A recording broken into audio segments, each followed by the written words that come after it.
Dá, Charles? Obrigado, igreja, por ter orado pela minha filha. Vamos aí à palavra do Senhor. Vamos? Pega aí a sua Bíblia. Paulo escrevendo à igreja de Roma no capítulo 5.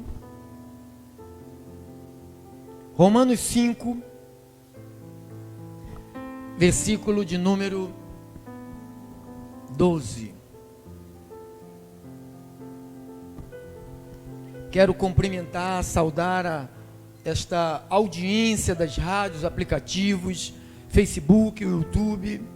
Você que vai me ouvir agora, depois, na madrugada, não importa. Depois vai me ver no Facebook, vai ouvir e ver no Facebook, no YouTube. A bênção do Senhor está sobre vocês. Em nome de Jesus. Romanos 5,12. O plano perfeito de Deus. Parte 2. Portanto, assim como por um só homem entrou o pecado no mundo, assim como por um só homem. Que homem foi esse, igreja? Adão. Diga, Adão. O pecado entrou aonde? No mundo. Ou seja, antes de Adão pecar, não existia pecado. Antes de Adão transgredir, não existia pecado no mundo. E por causa do pecado no mundo, e pelo pecado, por causa do pecado que veio, por causa da transgressão de Adão, a morte, assim também a morte passou a todos os homens. Adão pecou, Deus fez o homem para eternidade. Não sei se você já observou quando Deus cria o homem lá no jardim, ele sopra. Quem sabe disso? Na realidade, o homem veio de dentro de Deus. Ele dá porque o sopro vem de dentro de nós. Ele soprou o homem, ou seja, ele soprou uma partícula dele naquele boneco de areia, né, de terra, que passou a ter vida, né? Então diz que assim também a morte passou a todos os homens, porque todos pecaram. Porque até o regime da lei havia pecado no mundo, mas o pecado não é levado em conta quando não há lei. Você pode avançar o sinal à vontade. Se não tem sinal, você pode avançar. Está lá o sinal, mas agora foi removido aquele sinal. Pode passar com o carro. Não há mais multa, não há mais transgressão, não há mais condenação. Entretanto, reinou a morte desde quem? Diga a morte. Diga a morte. Reinou desde Adão até quem? Adão, o primeiro homem que fracassou, e Moisés representando a lei. Então, mesmo no período da lei, a morte reinou. Diga, reinou. Mas ele não está falando de uma morte no corpo somente, ele está falando de uma morte espiritual. Está falando de uma morte que a Bíblia diz que após a vinda de nosso Senhor, passamos a ter a vida eterna. Diga assim, a vida eterna. Adão, Moisés, Adão, mesmo sobre aqueles que não pecaram, a semelhança da transgressão de Adão, o qual prefigurava aquele que havia de vir, prefigurava Jesus que viria depois.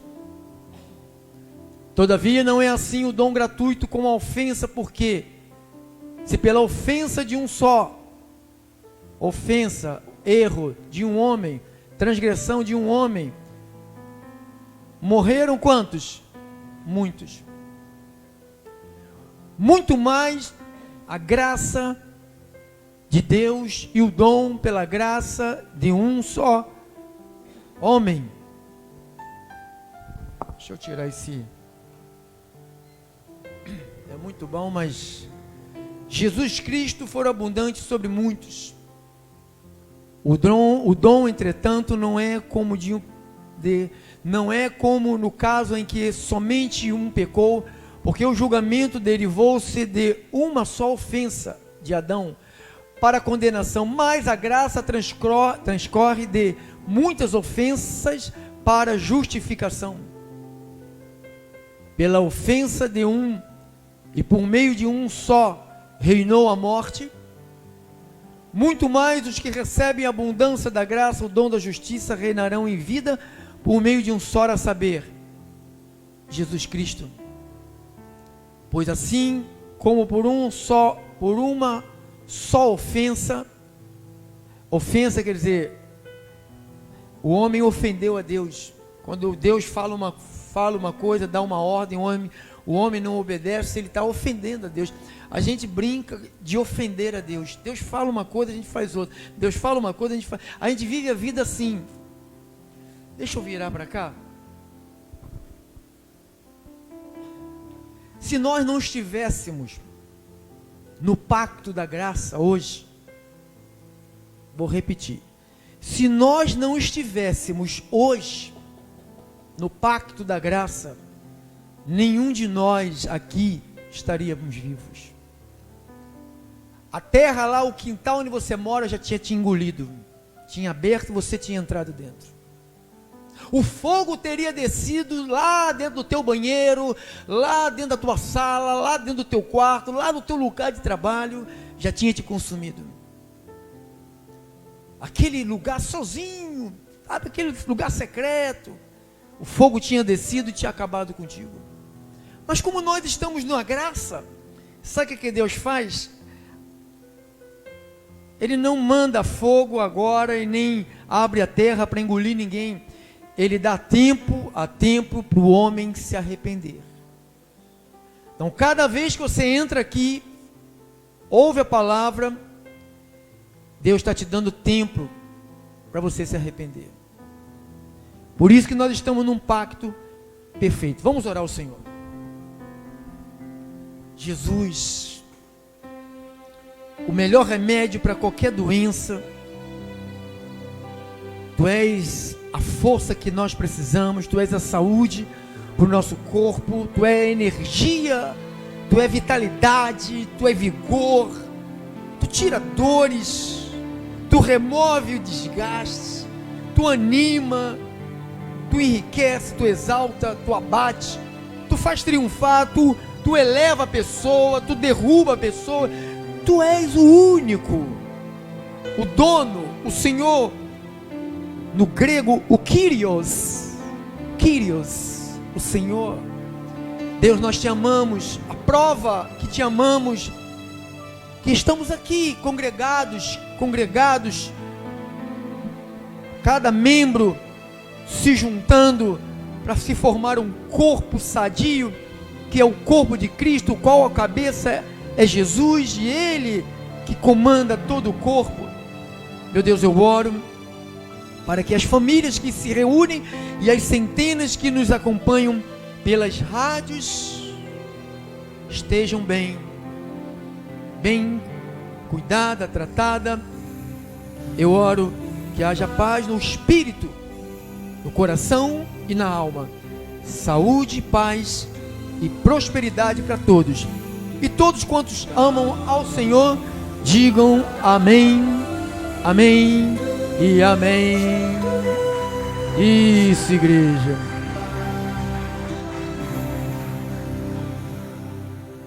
Obrigado, irmão. Obrigado a todos os santos que cooperam nesse santo ministério.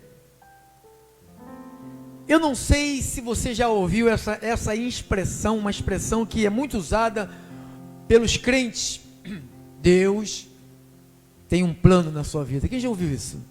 Todas as vezes que alguém vai evangelizar alguém, ele olha para a pessoa e diz: Deus tem um plano na sua vida. Na realidade, Deus tem um plano na vida De todos.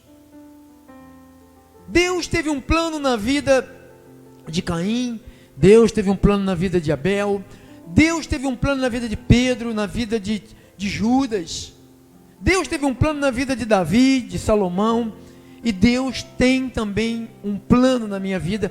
Mas eu não quero falar do plano de Deus na minha vida, eu quero falar dos planos perfeitos de Deus. O que nós lemos ali do versículo 12, põe lá, meu irmão. O versículo 12, ele disse: portanto, assim como por um só homem entrou o pecado no mundo. Quando esse pecado aí que entra no mundo aconteceu, quando ele aconteceu, está lá em Gênesis, capítulo 3, versículo 23 e 24, que o meu irmão vai colocar para a gente ler. Já foi, viu? O Senhor Deus, por isso, o lançou fora do jardim do Éden, a fim de lavrar a terra de que fora tomado. E expulso o homem, Deus expulsou o homem, colocou querubins ao oriente do jardim do Éden, e o refurgi de uma espada que se volvia, uma espada de fogo que se mexia, para guardar o caminho da árvore da vida. Então, por causa desse pecado que nós lemos em Romanos 12, portanto, assim como por um homem entrou, o Adão, ele teve a sua punição. Qual foi a punição dele? O homem foi, Gênesis 3, 24, o homem foi expulso. Diga, o homem foi expulso. Diga, igreja, o homem foi expulso. Todo homem que existe, digo homem, digo ser humano, todo homem que existe hoje nesta terra, todo ser humano que existe hoje nesta terra, que não tem Jesus, vou repetir, todo ser humano que existe nesta terra, que não tem Jesus na sua vida, não recebeu como Senhor e Salvador, esse homem, bota lá, irmão, Gênesis 3, 24, esse homem ainda está expulso. O homem fracassou, transgrediu, deu ouvido à voz da mulher, comeu do fruto que não era para comer, tocou aonde Deus não deu consentimento.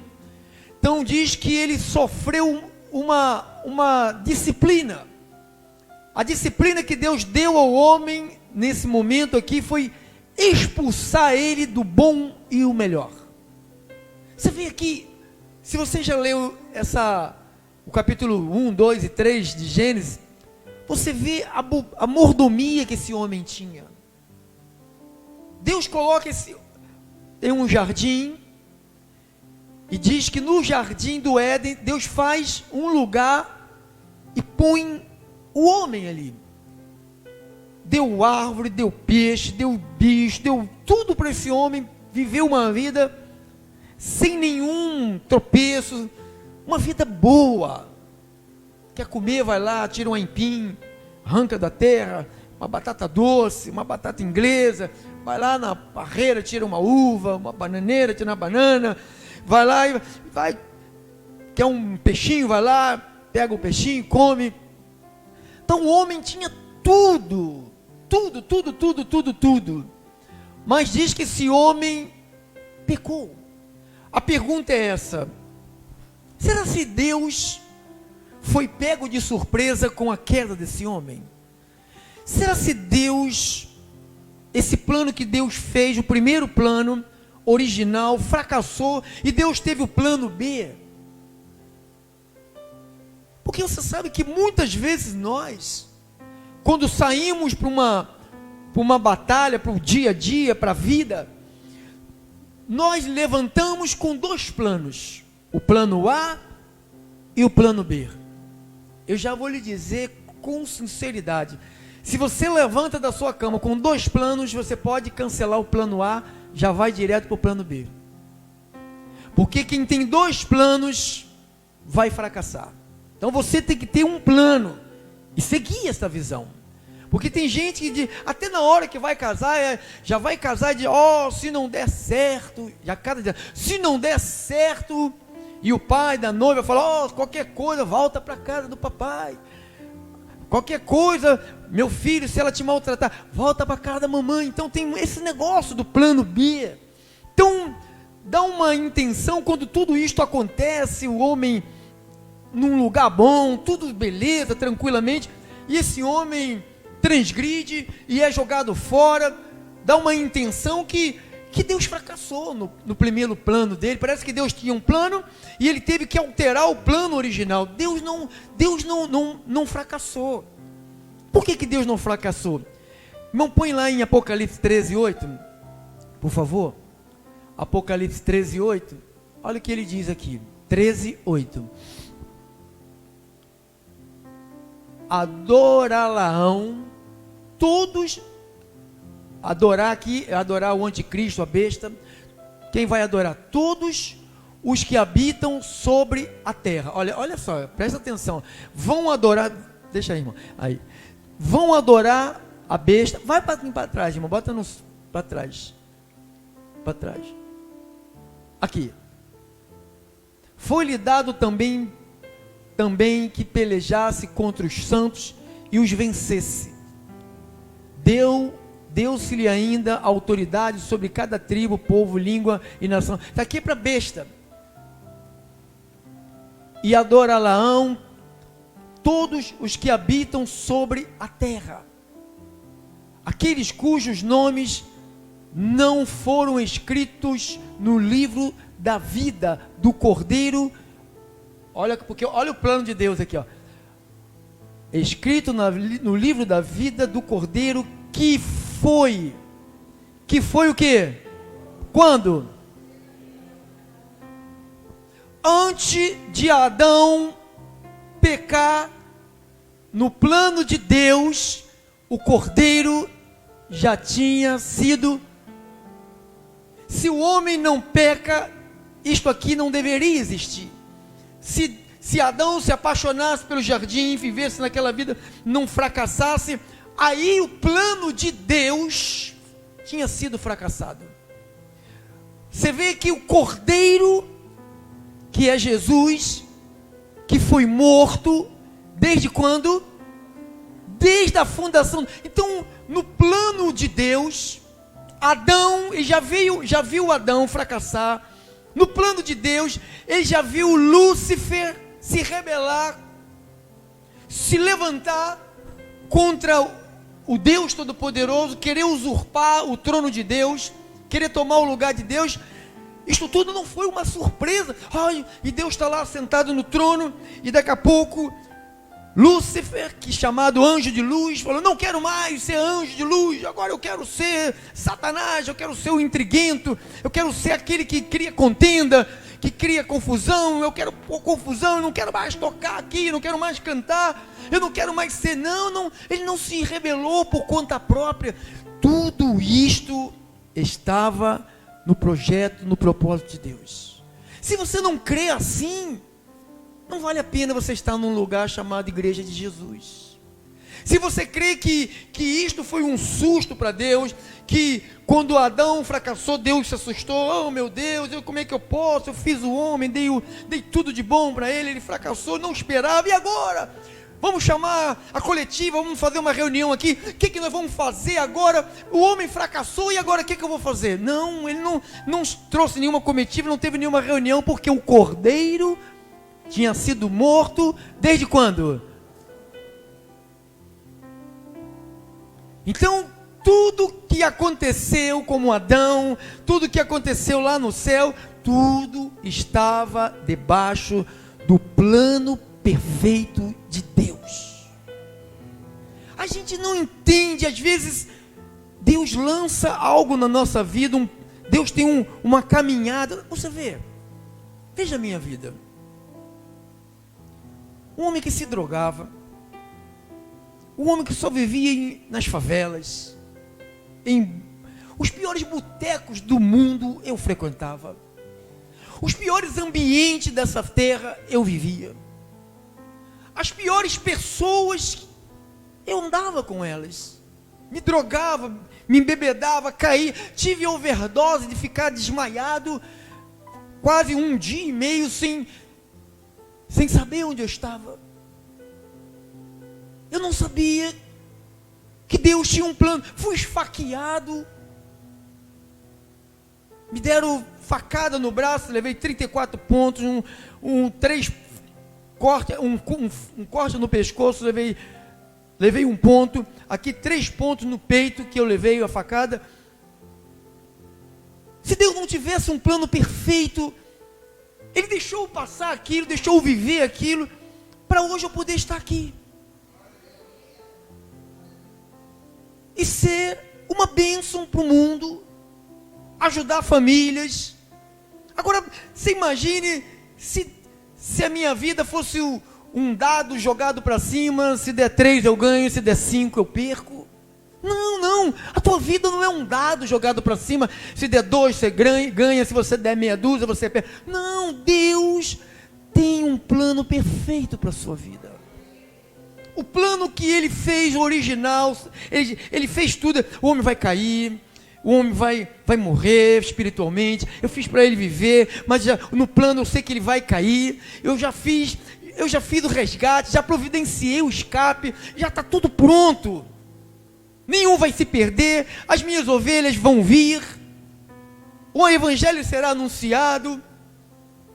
Está aí. Então diz que o Cordeiro, diga, o Cordeiro, que foi morto desde a fundação do mundo.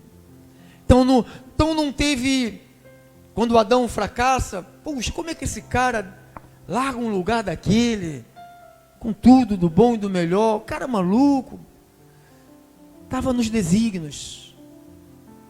Porque você sabe que, quando Jesus se manifesta na terra, Ele se manifesta, diz o livro de João, que Ele veio para aqueles que eram seus. Ele se refere aos judeus. No plano, Ele se refere aos judeus. Mas sabe o que Ele faz? Porque você e eu, que somos gentis, Ele criou para salvação também. E se os judeus o recebem hoje, se tivesse recebido a Jesus hoje, porque essa turma aqui que vai adorar, essa turma que vai ser perseguido, isso é tudo aqui, é judeus. A igreja gentílica não está aqui. Quem está aqui é os judeus. A maioria deles não receberam a Jesus Cristo. E se não receberam a Jesus Cristo, quando é que eles vão receber? Debaixo disso aqui. Debaixo de perseguição. Eles vão entender que a igreja foi e eles ficaram. E vai haver uma oportunidade para eles. Quem é que vai resistir e não vai adorar? Quem é? Quem tem o nome escrito aonde? E os judeus, a maioria deles, descendentes de Isaac, tem o nome inscrito no livro da vida. Não em Ismael, mas em Isaac. Então, mas não é isso. Eu te mostrei isso para você entender que não existe surpresa.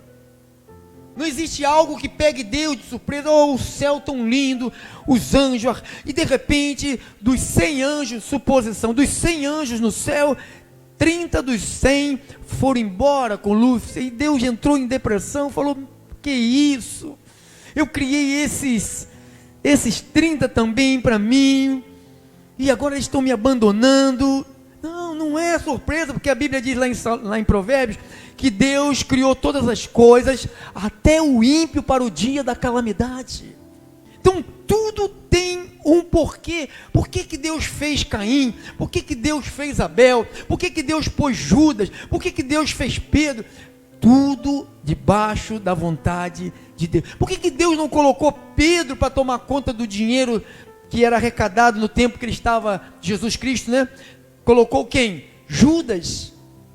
Porque ele sabia que o dinheiro, para algumas pessoas, corrompe as pessoas.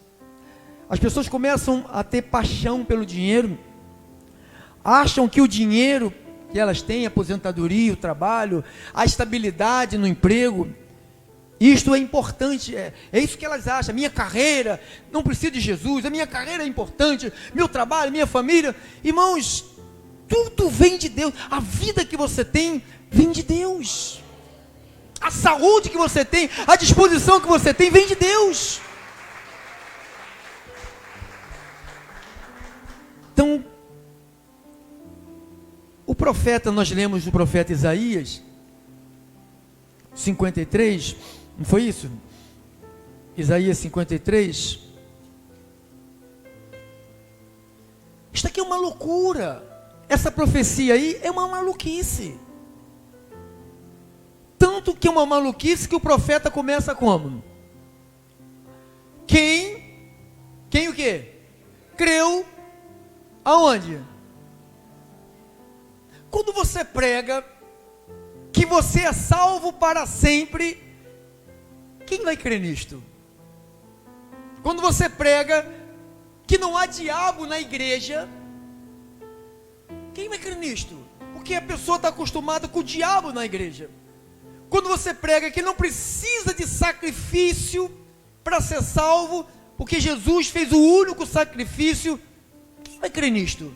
Quando você prega que não existe mais cobrança de 10% para manter a obra de Deus, porque 10% era de comida, agora é oferta alçada, é sementes generosas, quem vai crer nisto? Então, foi o profeta Isaías que deu o início ao plano de reconciliação de Deus com o homem. Olha aqui, quem creu na nossa pregação? Quem foi revelado o braço forte do Senhor? Porque foi subindo como renovo perante ele, como a raiz de uma terra seca. Falando de Jesus, não tinha aparência nem formosura, olhávamos, mas nenhuma beleza havia que nos agradasse. Ele era desprezado, mais rejeitado entre os homens, homem de dores, que sabe o que é padecer, e como um de quem os homens escondem o rosto, era desprezado e dele não fizemos caso. Certamente ele tomou, quem crê nisto? Certamente ele tomou sobre si todas as nossas, o quê? Nem nasceu ainda, Isaías já está dizendo que ele tomou as nossas enfermidades, nem nascido ele ainda estava. Viu como é que é o plano? Isso, para isto aí, até chegar ao nascimento de Jesus, se passaram 720 anos aproximadamente. Depois dessa profecia, se passou 720 anos para isto aqui acontecer. Mas você sabe que isto aqui aconteceu, ele tomou sobre si as nossas enfermidades, mas a maioria do povo de Deus não acreditam nisto. Não acreditam que Jesus morreu para levar sobre ele as nossas enfermidades, as nossas dores, levou aonde? Sobre si. Não acreditam. Eu acredito, eu sou um milagre. Quem é que Deus já fez um milagre na vida aí, irmão?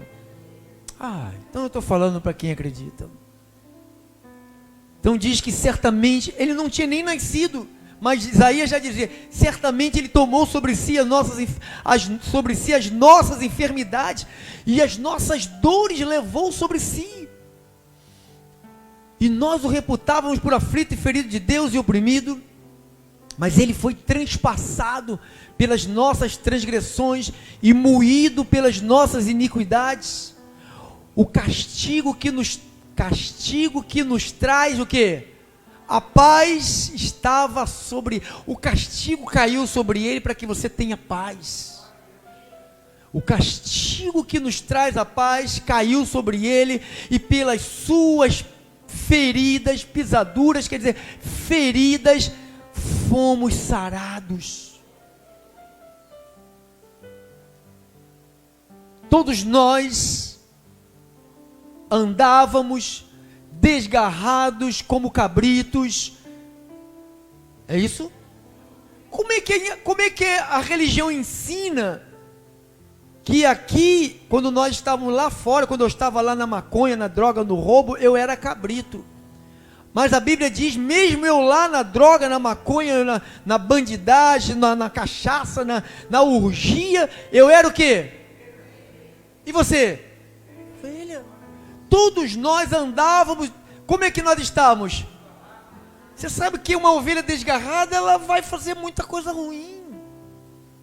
Ela não escuta a voz de Deus, ela não escuta a palavra. Então o que ela escuta? Ela escuta o mundo. Vamos fumar maconha, vamos pro samba, vamos passar a noite aqui, e a esposa, deixa ela em casa, vamos para cá, e vamos para lá, e vamos aqui, e vamos tomar a última, a terceira, e a quarta, e vamos, vomita ali, e fica ali, se faz xixi na calça ali. Ai, quantas vezes isso? Cadê? Os mijão. Isso aí é verdade. Porque nós estávamos como? Não ouvíamos, estávamos mortos, estamos distantes, mas no plano perfeito de Deus, um dia Ele falou, eu vou buscar as minhas ovelhas até encontrá-las, e Ele te encontrou, não sei aonde, mas Ele te encontrou, Ele te achou. E Ele diz lá em João que da minha mão, depois que eu te achei, da minha mão, ninguém tira você. Você está seguro na minha mão. Então diz, todos nós andávamos, diga, andávamos. Agora eu não estou mais desgarrado. Agora eu tenho uma voz, eu tenho uma palavra, eu tenho um guia, eu tenho um espírito perfeito. Eu tenho algo que me guia. Agora eu não sou mais movido pela televisão, pela novela, pelos reality, pelo conselho do bruxo, pelo horóscopo. Eu não consulto mais nada. Agora eu não estou mais desgarrado. Quem fica desgarrado consulta tudo. Aí vai na cartomante, vai lá na outra leitura de mão. Eu vejo, vê esse povo? Eu estou vendo aqui na linha da tua vida. Eu vejo, vê nada, é tudo mentira. Eu vejo, igual esses profetas de bagunça que tem por aí. Oh, eu estou vendo um caixão, um laço de morte. Quem já ouviu isso? Eles só vê essa desgraça, esses caras, né? Eu vejo um laço de morte. Eu vejo vida. Depois que Cristo entrou na sua vida, eu vejo vida em você. Eu vejo vida em você.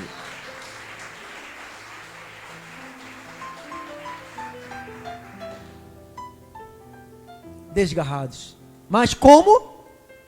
Desgarrados, diga assim, desgarrados. Mas era ovelha. Deus não fez cabrito para virar ovelha e nem ovelha para virar cabrito. Ele fez ovelhas e fez cabritos.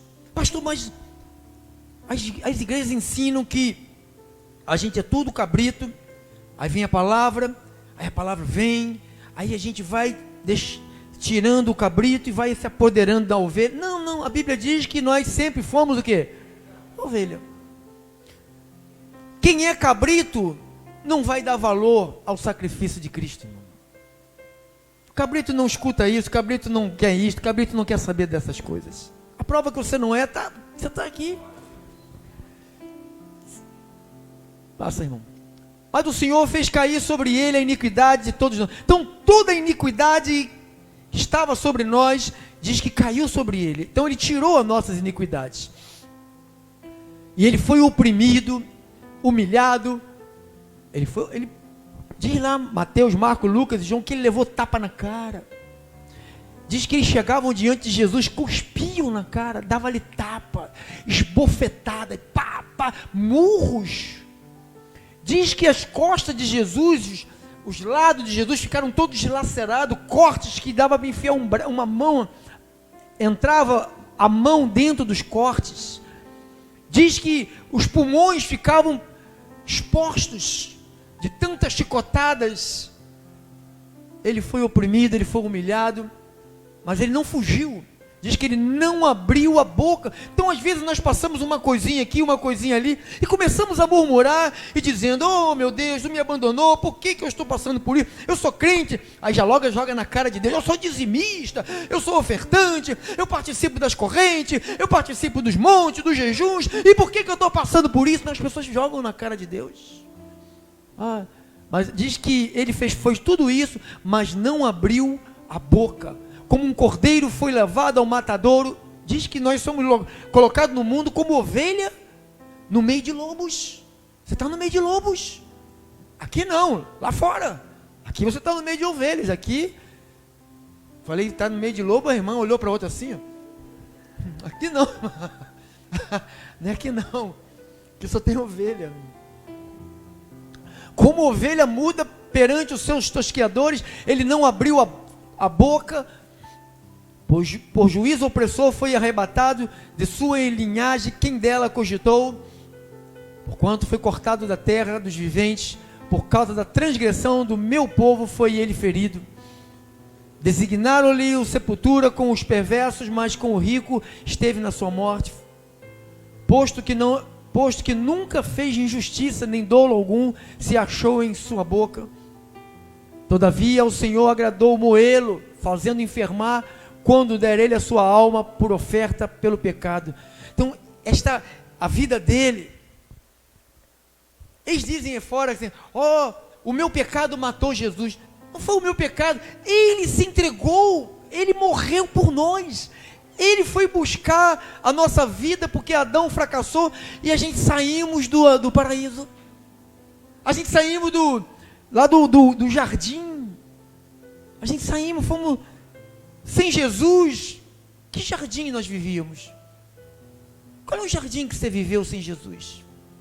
Mentira, fofoca, droga, álcool, prostituição, idolatria, feitiçaria.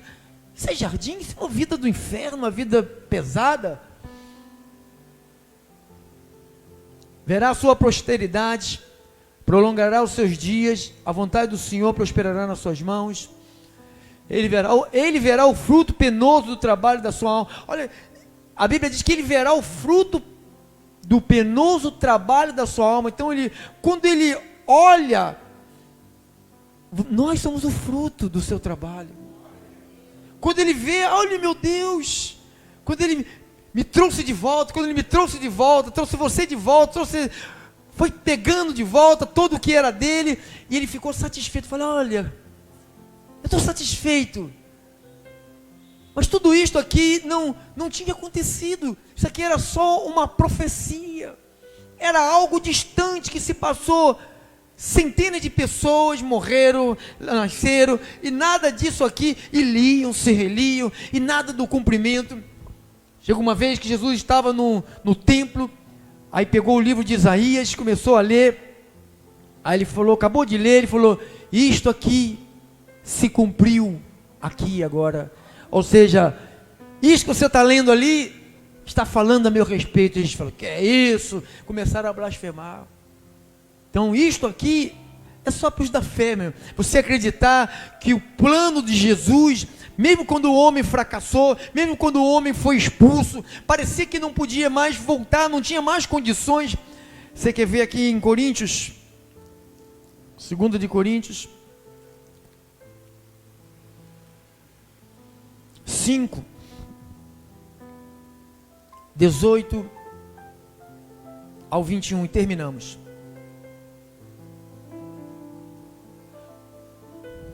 Ora, tudo, olha aí, olha o plano perfeito, tudo provém de quem? Tudo provém de Deus. O que ele fez? O que ele fez? O homem pecou, foi expulso. Não quero mais você aqui. Diz que na virada da tarde, Deus aparecia para o homem, conversava com o homem, depois Deus se afastava, o homem ficava lá curtindo o jardim e tal, e quando ele peca, ele é expulso, e acabou, não tinha mais diálogo. Mas Deus fez o seguinte: ora, tudo provém de Deus, que fez o quê? Que nos reconciliou com quem? Consigo mesmo. Ele usou quem? Por meio de quem? De Cristo, e nos deu o ministério da reconciliação. Agora, a saber que Deus estava em quem?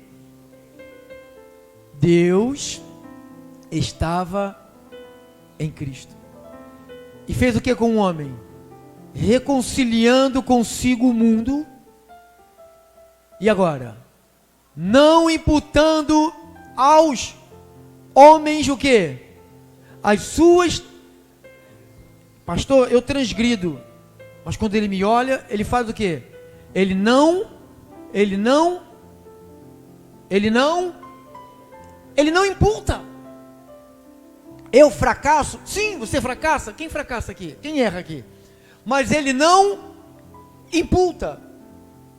Você vai pagar por isso. Você vai morrer por isso. Você vai se afastar de mim por isso. Não, diz que ele não imputa. E não imputando aos homens as suas transgressões. Ele não morreu para levar as nossas transgressões ou não morreu? Então, como é, se ele levou, ele não pode mais imputar. Diz que não imputando aos homens as suas transgressões, e nos confiou a palavra da reconciliação, de sorte que somos embaixadores. Olha o que nós somos agora: embaixadores em nome do Papa, em nome do presidente da República. Em nome de quem? Em nome de Cristo.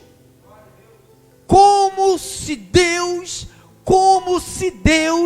olha, irmão, é forte, hein? Como se Deus exortasse por nosso... Então, quando eu estou falando aqui, é como se o próprio Deus estivesse diante de vocês, falando a vocês. Não, eu só vou obedecer se Deus aparecer para mim. Aquele que apareceu para Moisés, aquele que levou Paulo, você vai morrer de desobedecer então. Então ele não faz mais isso, amado. Agora ele usa os santos homens que ele escolheu para isso. De sorte que somos embaixadores em nome de Cristo, como se Deus exortasse por nosso intermédio. Em nome de Cristo, pois rogamos que vos reconcilieis com quem? Com Deus. Reconcilie com Deus, porque as pessoas têm medo de Deus. Não precisa mais ter medo de Deus. Acabou? Mais um, né? Aquele que não conheceu o pecado. Quem é que não conheceu o pecado? Jesus. O que ele fez? Ele o fez pecado por nós, para que nele fôssemos feitos